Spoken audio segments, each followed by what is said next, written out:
হিমালয় থেকে কয়েক লাখ বছর ধরে বয়ে আসা পলিমাটি জমাট বেঁধেই বাংলাদেশ ভূখণ্ডের সৃষ্টি। অথচ কালের বিবর্তনে নদীমাতৃক এদেশের প্রকৃতি ধ্বংস হয়েছে মানুষ্যসৃষ্ট নানা কারণে।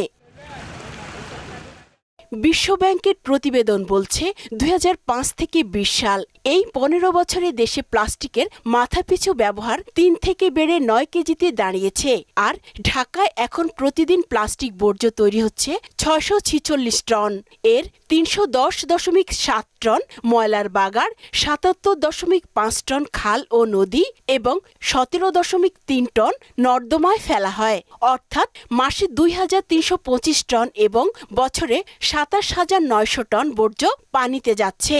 নর্দমাগুলোতেও দৈনিক ১৭.৩ টন বর্জ্য ফেলা হচ্ছে।